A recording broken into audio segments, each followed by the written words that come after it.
सभी को जय हिंद। आज 25 अगस्त 2024 है। आज का वीडियो का मकसद सब्जेक्ट मैटर है। जैसे आप सभी को पिछले वीडियो में मैंने बताया था, हमारे सदस्य देहरादून से जो आते हैं, आरेवा डिस्ट्रिक्ट देहरादून, सूबेदार मेजर CR आर्या सर, जो फ़िलहाल शिलोंग में हैं, अपने मेडिकल बोर्ड के सिलसिले में गया हुआ था। इसी बीच उन्होंने अपने इनिशिएटिव से वर्तमान DGR जनरल लखेरा सर से 23 अगस्त को मुलाकात की थी। लगभग 1 घंटा से ज़्यादा बात की है और उन्होंने कल मुझे 4 छोटे छोटे वीडियो, टोटल 16 मिनट का वीडियो भेजा है। मैंने उनको कहा था कि आप या लिखित में या वीडियो में मुझे बताएं कि आपके साथ क्या चर्चा हुई है। तो उस वीडियो में जो मैंने पॉइंट्स देखे, स्टडी किया है, उसके ऊपर मैं एक वीडियो आज दे रहा हूँ, तो ध्यान देकर सुनिए। तो उससे पहले जो हमने जितने भी DGR से मिले हैं वो मैं अगला वीडियो में थोड़ा एक रिफ़्रेश के लिए बताऊंगा। तो अपना आर्या साहब ने जो है 2 मुद्दे पर बात की है। एक तो सर्विंग पर्सन वेलफेयर के बारे में, क्योंकि वो ज़्यादा साल नहीं हुए हैं उनको 39 असम राइफल्स के सूबेदार मेजर के पोस्ट से रिटायर हुए। तो कुछ पॉइंट उन्होंने सर्विस पर्सन के लिए भी रखे हैं, कुछ रिटायर्ड पर्सन के लिए, और DGR साहब ने भी अपनी तरफ से कुछ बातें कही है। तो 3 भागों में मैं आप लोगों को बताऊंगा, ध्यान से सुनिए। सबसे पहले ACR जो सर्विंग पर्सन का बारे में जो आर्या सर ने डिस्कस किया DG से, ACR उन्होंने कहा कि जो प्रमोशन, स्पेशली जो JCS प्रमोशन वगैरह जो भी होता है, तो ACR कंसिडर किया जाता है यूनिट का ACR और ARTCN स्कूल का ACR। Sector headquarter, IG headquarter या DGR के जो डेपुटेशन या जिसमें भी जो रहते हैं ERE ड्यूटी में, उनका ACR जो है लोग कंसिडर नहीं करते हैं। तो उन्होंने DG साहब से रिक्वेस्ट किया सर कि ये सब भी ACR जो है कंसिडर करना चाहिए, ताकि कुछ लोग जो है प्रमोशन से वंचित हो जाते हैं क्योंकि उनका ACR जो है कंसिडर ना करने की वजह से। DGR साहब ने आश्वासन दिया कि ज़रूर हम इसके ऊपर विचार विमर्श करेंगे। दूसरा उन्होंने बताया लीव इंटाइटलमेंट। ऐसे देखा गया है कि असम राइफल्स के वैसे नॉर्थ ईस्ट में सभी फील्ड एरिया में हैं, सेक्टर हेडक्वार्टर, IGR हेडक्वार्टर या DGR हेडक्वार्टर में जो रह रहे हैं उनको 1 महीने की छुट्टी मिलती है साल में, जबकि यूनिटों में 2 महीने का होता है। जो एडवांस जो इलाके हैं, जो बॉर्डर वगैरह में है, वहाँ भी है, फॉर एग्जांपल पलेल वगैरह में भी है सेक्टर हेडक्वार्टर। एक ही जगह, एक ही लोकेशन में यूनिट के लोग काट रहे हैं 2 महीने की छुट्टी, वहाँ के सेक्टर हेडक्वार्टर या IG हेडक्वार्टर या DGR के लोग काटते हैं 1 महीना।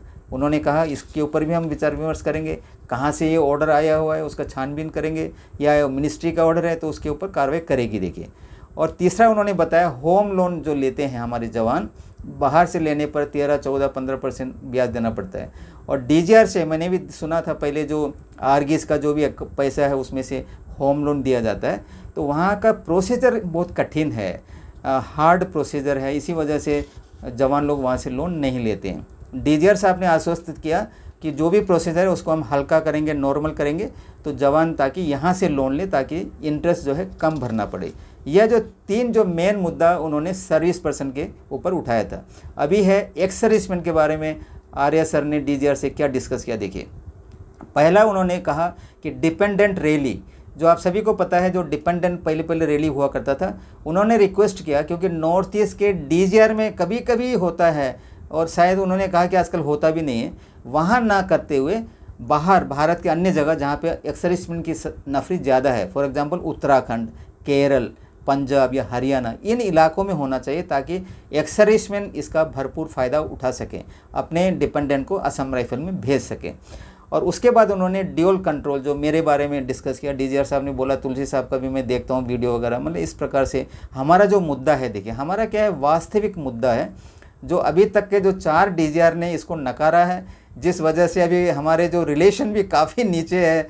पिछले DGR साहब ने तो हमें LOR में प्रवेश करने से भी रोका था, इवन जनरल कानिक सर को भी एंट्री करने के लिए रोका था उन्होंने। पहले हम वहीं पे रहते थे, दिल्ली जाते समय जो मीटिंग है या कोर्ट में, हम अभी होटल में रहते हैं, और जो इन्फेंट्री हॉस्टल है वहाँ पे मैं एज ए गेस्ट जनरल कानिक सर के तौर पे रहता था। और इवन हमें जो है RSA के अगेंस्ट में रजिस्ट्रेशन का मुद्दा भी उठाना पड़ा। जबकि देखिए, मैं आप एक बात बताऊंगा इसी बीच, जनरल सचदेव सर के चलते जो उन्होंने हमारा एसोसिएशन को ही उन्होंने बंद करने की कोशिश की थी। तो 2nd एनुअल जनरल मीटिंग हुआ था देहरादून में, जहां हमने एक रेजोल्यूशन पास किया था, RSA के अगेंस्ट में हम कार्रवाई करेंगे, उनको क्योंकि कानूनी तरीके से गलत है वो।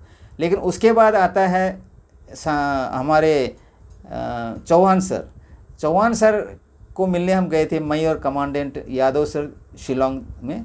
उनसे जब मैंने ये पॉइंट बताया तो उन्होंने कहा नहीं, आप लोग बड़े भाई हैं। तो उन्होंने ब्रिक पर्सनल को डायरेक्शन दिया जो मीटिंग में थे हमारे साथ, मैसेज भेजा गया LOR में, बोला जो भी साहब लोग जो आता है उनका एकोमोडेशन प्लस गाड़ी का बंदोबस्त होना चाहिए। तो दोबारा हम जब गए तो हमें अच्छा रहा चौहान साहब के। केवल वो हमें पुलिस वगैरह कहते थे, हम उनको ऑब्जेक्शन वगैरह देते थे, लेकिन रिलेशन उतना बिगड़ा नहीं था। उसके बाद जो आते हैं सांगवान साहब का भी जो वही है, हर कोई DG जो है वेलफेयर के ऊपर काम नहीं करता है, उनके साथ भी उतना प्रॉब्लम नहीं था। लेकिन जनरल नायर सर के आने के बाद शुरू में तो उन्होंने काफ़ी इनिशिएटिव लिया, जैसे हमारे यहाँ से बातचीत किया, आए थे त्रिवेंद्रम में, मैंने उनको फाइल वगैरह भी सौंपा था।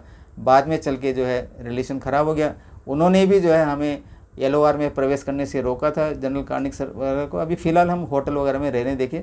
और इसी वजह से जो डिसीज़न हमने 2016 AGM में लिया था RSA के खिलाफ़ जाने के लिए, वो अभी हमने इम्प्लीमेंट किया है।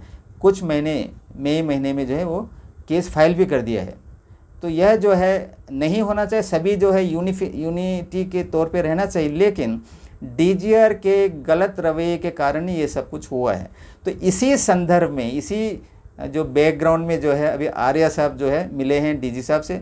और एक बात और मैं कह दूं, सत्यमेव जयते इस चैनल का नाम है, सत्य की बात कह दूं मैं। इस बार जनरल कार्निक सर ने मुझे आदेश दिया था कि नया DGR को आप केवल 2 लाइन में कंग्रेचुलेशन देना, बाकी कुछ लिखना मत। मैंने केवल 2 लाइन में कंग्रेचुलेशन भेजा था एज एन जो अपॉइंटमेंट लिया है DGR का, और उसे मैंने नॉर्मल ऑर्डिनरी पोस्ट में भेजा था 5 रुपये का स्टाम्प लगा के। वरना क्योंकि 4 DGR साथ का जो हमारा जो रिलेशन है उतना अच्छा नहीं रहा था। तो इसी बैकग्राउंड में है, आर्या सर को मैं धन्यवाद करता हूं कि अपना इनिशिएटिव से जो मिला है। और जनरल लखेरा साहब का मैंने चेहरा देखा है उनके फ़ोटो में, ब्राइटनेस है, सच्चाई के प्रतीक है, क्योंकि बोलते हैं कि face is the index of mind. और वो उस जगह से आते हैं जहाँ गढ़वाल राइफल है। हमारे ब्रिगेडियर लेखराज पुआर जी ने जो है जम्मू कश्मीर मिलिशिया को 1972 में ड्यूअल कंट्रोल से हटाकर इंडियन आर्मी में लेकर गया था, जो 1976 में जैक लाई के नाम से जानते हैं। वो आज भी जो है एक्चुअल में डिफेंस सिविल एस्टीमेट में आता है उनका बजट। ये सब जो है मैंने लिख के प्रपोजल में भेजा था। मुझे पूरी आशा है जो बात हमने सुनी है आर्या सर के जवानी वीडियो में, जो उन्होंने मुझे बताया है, काफ़ी ऑप्टिमिस्टिक है। आर्यवा, मैं भी जनरल साहब से मिलना चाहूँगा अक्टूबर 7 के बाद, क्योंकि देखिए सभी की भलाई इसी में है। हम कोई अपने वेस्टेड इंटरेस्ट के लिए काम नहीं कर रहे हैं। जनरल कार्निक सर कोई वेस्टेड इंटरेस्ट नहीं है। सुशील कुमार सर जो पहला DG था वो हमारा मेंटर था, वह भी जो है असम राइफल को एक मिनिस्ट्री में लाने के लिए, और वो कह रहे थे कि RR के बराबर आना चाहिए, क्योंकि जो बेनिफिट उनको मिलता है हमें मिलना चाहिए। ऐसे केवल 2 ही अफसर हमारे साथ हैं, एक का तो स्वर्गवास हो चुका है, जनरल कार्निक सर आज भी हमारे साथ हैं।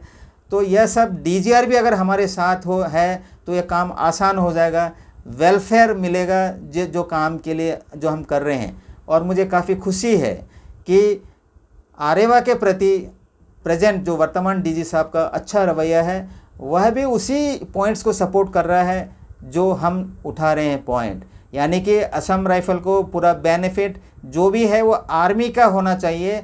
मिनिस्ट्री ऑफ डिफेंस उन्होंने कहा तो नहीं, लेकिन उनकी जो बातचीत से ऐसे लगता है वो अभी स्टडी कर रहे हैं इसके ऊपर। पूरे बेनिफिट किसका मिलना चाहिए? आर्मी का, जो हम ड्यूटी कर रहे हैं। काफ़ी खुशी हुआ। तो ये उसके बाद जो डिपेंडेंट रैली का तो मैंने बता दिया, और ड्यूअल कंट्रोल के बारे में उन्होंने काफ़ी अच्छा मैसेज दिया है आर्या साहब ने। उसके बाद जो DG साहब ने कुछ जो पॉइंट दिया है, 3 पॉइंट विशेष करके उन्होंने चर्चा की है। नंबर 1 तो है जो 5 बटालियन जो न्यू रेज हो रहे हैं। देखिए हमें पहले पता चल गया था कि 5 बटालियन पिछले DG के टाइम में उन्होंने भी बता रहा था 5 यूनिट रेज हो रहा है। तो इन्होंने स्पष्ट कर दिया है 5 यूनिट नॉर्थ ईस्ट से बाहर रहेगा करके।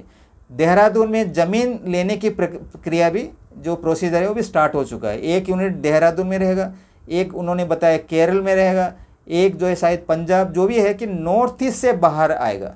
तो ये बहुत अच्छा एक इनिशिएटिव है, ताकि असम राइफल के जवान नॉर्थ ईस्ट से बाहर आके भारत के विभिन्न जगहों पे अपना ड्यूटी कर सकें।